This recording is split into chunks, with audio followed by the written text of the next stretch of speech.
What's going on, everyone? I'm just a typical, average American here today to react and learn about 5 weird British tanks. So, here in America, we take our military pretty seriously.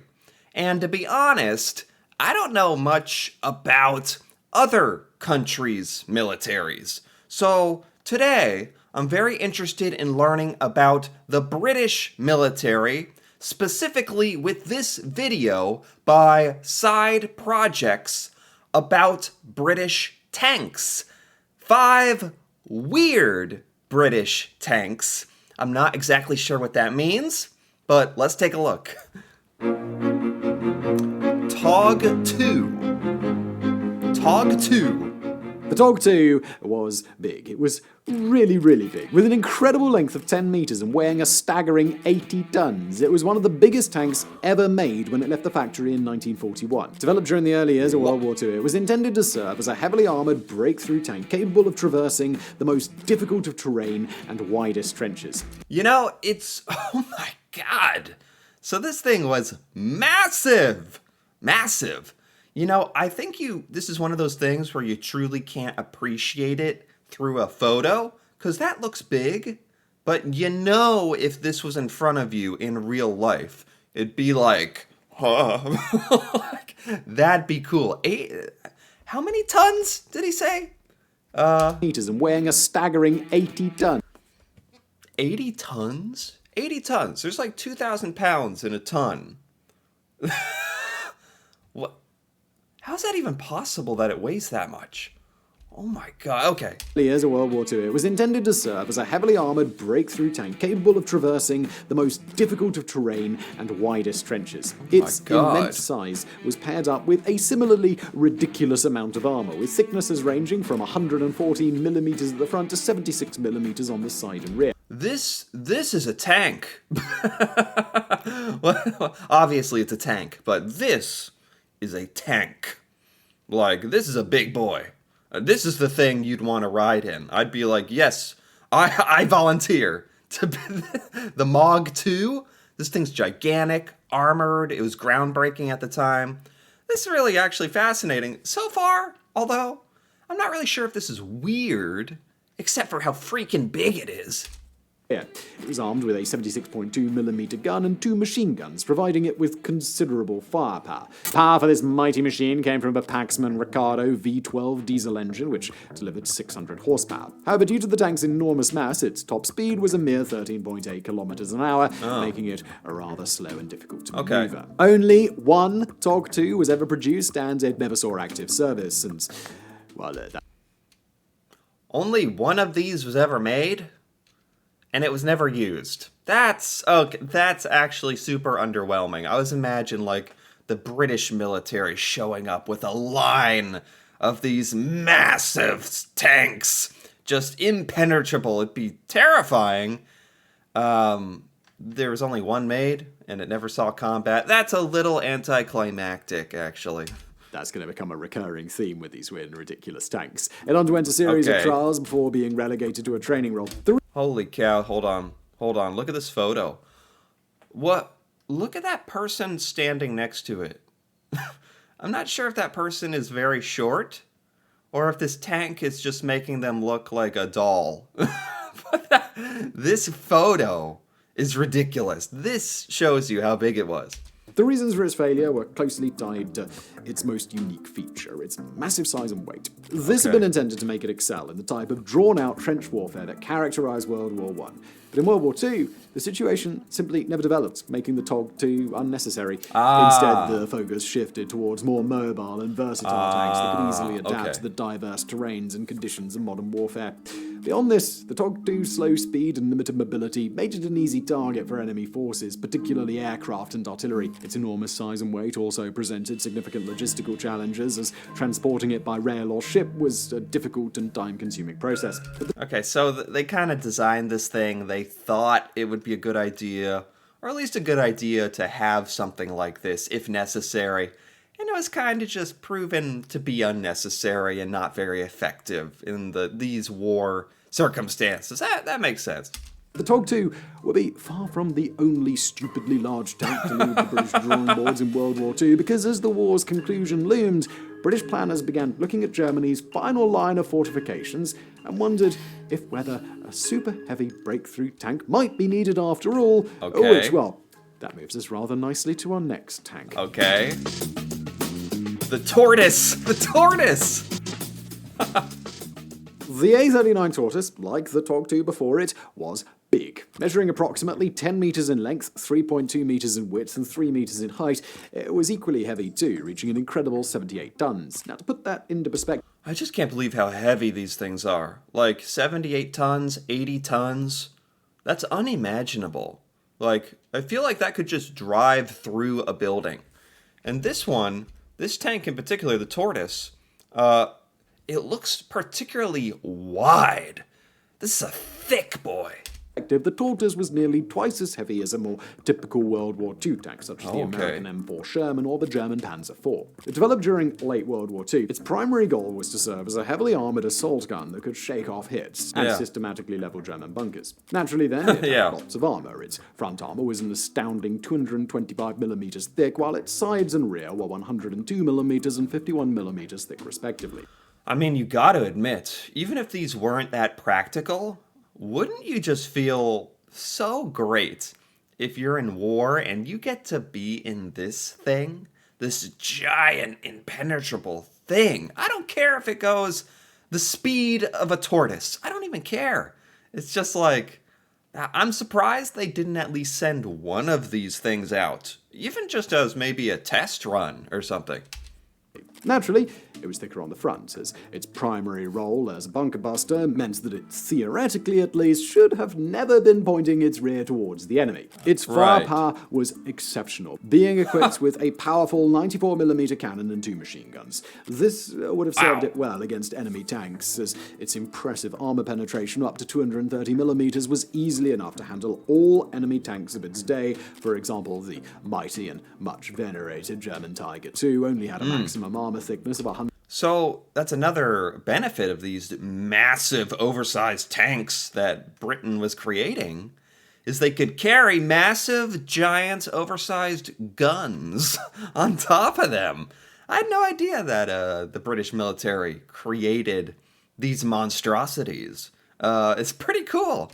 150mm, and the Panther was a mere 80. Powering this beast was a Rolls-Royce Meteor petrol engine, which delivered 650 horsepower, but like the TOG 2 before it, the great weight of the machine significantly limited its top speed, which was a mere 6.4 kilometers an hour. Like all of the tanks in today's video, it never saw active service. For the Tortoise, this was because by the time its 6 prototypes were built and tested, World War I had already come to an end. But it did at least undergo extensive trials, and one prototype was even sent to Germany for evaluation by the British Army of the Rhine, where it did its job of demolishing bunkers and armor. So I was just joking about driving through a building. That's not a joke. That was literally its purpose, is it could drive through bunkers.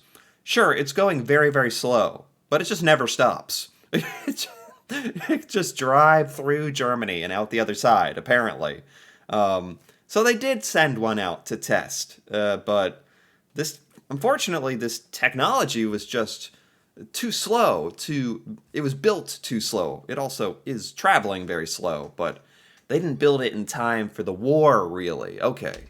Very well. Full production of the Tortoise was considered in the early days of the Cold War, but it was not meant to be. It was determined that its slow speed and limited mobility made it an easy target on a real battlefield. Sure. Further to this, it was also deemed that there was little need for a heavily armed and armoured bunker buster by the time the Cold War, in which mobility and therefore survivability was increasingly deemed far greater. I see. Also, like the TOG 2 before it, the sheer size of the Tortoise made it a logistical nightmare. It was far too wide to easily ship by rail, and many bridges just couldn't support its weight. Oh my god. Like, I wish I could see one of these in real life. I don't think the pictures are doing it justice. These could collapse bridges. They wouldn't fit on rail and trains. I didn't know the British military made such monstrosities in the best way possible. But there you go. That is weird. These aren't as weird as I thought so far, though. These are just weirdly big. But let's keep going, though. The FV4005. Our next weird tank is the FV4005. This was weird for one reason. It's absolutely enormous 183mm cannon, designed in the early... Are you kidding me? Are you okay, Britain? Calm down. Calm down. Oh, we get it. Okay. It has a big gun on it. Oh my god. I've never seen a tank like this. This is like the tank that a kindergartner draws with a crayon, like at school. Like, draw a tank, Billy. And it's like a cartoon, but this is real. Look at the gun is almost as big as the wheels, you know. Okay. 1950s, it was a machine with a single purpose: to destroy the latest Soviet heavy tanks such as the IS-3 and T-10. The Yeah. FV4005 was an interim tank. The British were absolutely terrified of having to face those new Soviet heavy tanks if the Cold War went hot, and so they needed a tank with a big cannon, and they A tank that was built to destroy other tanks. Maybe that's the tank you want to be in. needed it now. With this in mind, it was built on the chassis of the readily available Centurion tank, one of the most successful British post-war tank designs. Oh, okay. The chassis remained unchanged, but the turret on top of it received a total redesign to accommodate the new cannon. This turret was enormous, big enough to have a full-size door in the rear. But don't let the size fool you into thinking that it was well protected, because in reality, it had very thin armor of just 14 millimeters. This is another big tank, but it's like the opposite of the others. This one has no defense. It's all firepower. It's like if you're playing like Dungeons and Dragons, you can either bring a heavily armored warrior barbarian to shield you, or you can bring, that's the other tanks, the first two. This one is like the glass cannon, the sorcerer, the mage, who just has firepower and no defense. There's the nerdy analogy. This thickness was just enough to defeat rifle fire and shrapnel, but it would have been useless against any serious cannon. This thin armor was very intentional, however, as the extreme firepower and range of the FV4005 meant that it would rarely have come under fire. It was intended to simply sit at great and safe distances, knocking out tanks at its leisure. In testing, the FV4005 performed like a dream. Its cannon destroyed everything put before it with ease, and the venerable Centurion chassis upon which it was based proved reliable. Yet despite... I would be scared when you shot this thing, that it would like come up off the base. Like the gun part, the turret, would detach from the wheels or the base. Like, it looks that powerful. Despite this success, the FV4005 never entered service. So why? Primarily, this was because big guns were just becoming obsolete. Sure, the FV4005 was a very effective tank killer, but a new technology had emerged that could do its job at a significantly cheaper cost and in a much more compact package. And this was the anti-tank guided missile. Oh, an anti-tank guided missile. These like rocket launchers that you carry around. Yeah, a missile. Right. Technology was just moving so quickly that sadly we missed this era of comically gigantic tank guns. These have a longer range and are more accurate than cannons, and can be mounted on a greater variety of vehicles, making them seem like a much more sensible choice for heavy tank hunting. Right. Considering this realization, there was simply no need for the FV4005, regardless of how well it might have completed its assigned task, and so it was unceremoniously cancelled in 1957. Okay. That was a good one. Vickers A1E1 Independent. Okay. For our next weird tank, we must wind the clock back to the 1920s, back to that magical time when the standard form of a tank had yet to be finalized, and as a result, all sorts of weird and wacky designs emerged. Where we find this, we find the Independent. Like the TOG-2, the Independent was a breakthrough tank intended to spearhead assaults on heavily fortified enemy positions. So, What? Does this have like 12 different turrets on top of it? 12 different cannons? I mean, they're saying this is sort of the beginning of tank technology. It looks remarkably similar to what a modern tank ended up being like. so far, this all sounds pretty normal, doesn't it? Its aim was indeed pretty orthodox, but what made it weird was how it went about achieving that aim. A little design feature that the eagle-eyed amongst you probably already have spotted. Yeah, this thing's got 5 turrets. These turrets varied in size and each served a specific purpose. Central to the tank sat a large main turret housing a 47mm gun, and surrounding it on each corner were 4 more modestly sized secondary turrets, each housing a 7.7mm machine gun. I mean, that doesn't seem that crazy. It is a little strange looking, but given this many turrets, you could defend every side of the tank. You can shoot in every direction. So, to me, this actually makes a lot of sense.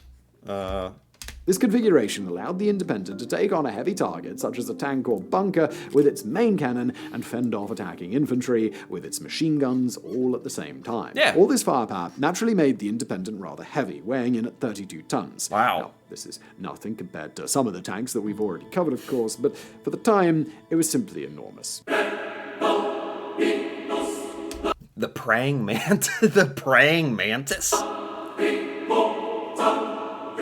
Now, the tanks we've discussed today so far have certainly been weird, but they've been weird primarily due to their absurdly ambitious scale, having much more armor, significantly greater firepower, and many more turrets than their contemporaries. For our final example, though, let's up the ante a little bit and look at a machine which took the entire concept of what a tank should be and threw it in the bin in favor of a radical new approach. Okay. This is the praying mantis. But just what was the praying mantis, we hear you cry? Well, let's answer that question with a question. Have you ever found yourself in a tank, keen and eager to blow up your enemies? No. Gosh darn it, wouldn't you know it? Someone has gone and put a giant wall between you and those enemies. What do you need to do? Drive around the thing? Such a labor, such a chore. Unacceptable. What you yearn for is some kind of contraption to raise your turret above the wall, but surely such a thing doesn't exist. That would be the preserve of science fiction. Well, dream no more, drawn-out hypothetical tank crew member, because the guys and gals at the County Commercial... No. You're not telling me there's a tank that can hop over a wall somehow. No. Cars Company have you covered with the praying mantis, a tank with a turret that could be raised over 3 meters to shoot over that stupid pesky wall. It was built on the chassis of a Bren gun carrier, a venerable lightly armored utility vehicle from World War II. Very little of the donor vehicle remained, however, as the entire midsection of the vehicle was replaced with a long rectangular elevating section topped with a... What? This is the weirdest one. This is the weirdest one, by far, no question. Does this make sense? Maybe. Maybe. Was there a lot of walls going on in war? Yeah, I would expect so. Is the solution to build a tank that can peek over like your neighbor peeking over your fence, but with a giant cannon? Maybe. a turret touting 2 Bren machine guns. This gave it modest but acceptable firepower that could happily deal with infantry and soft targets. Being based on a Bren gun carrier also made it lightweight and mobile. Oh my god, look at this thing. I mean, this is also impressive. It's a little silly, but British engineering is impressive. Like, I wouldn't even have expected anyone to attempt to make something like this. And it looks like it was done and worked, and that's impressive, even if it's a little weird.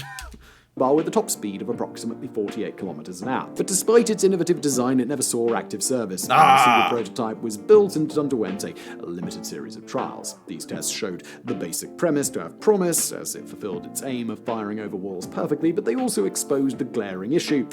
It was so top-heavy that it fell over. A lot. Compounding this issue was the fact... Yes, okay. Well, it never... that's too bad that this never saw combat.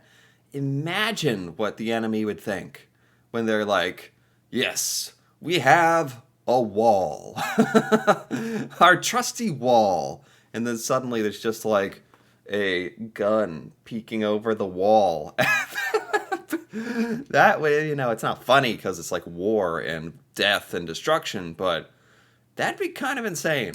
Fact that it was simply too lightly armored. A quick buzz of a German machine gun would have been enough to kill the crew. As a result of these rather glaring flaws, it was deemed unsuitable for deployment and was cancelled in 1944. Okay. So, what can we take away from this? For sure, the praying mantis's unique insect-like appearance leaves us with an interesting tank for us to ogle over in the present day, but what more insightful conclusion can we draw from its failure? If nothing else, it serves as a reminder of the importance of experimentation and adaptation in the ever-growing landscape of military technology. I agree with that. Actually. Like, as silly and interesting and unconventional all these tanks were, many of them never even saw battle. It's like, that's not the point. The point is trying, innovating, having these as an option, ruling them out as an option.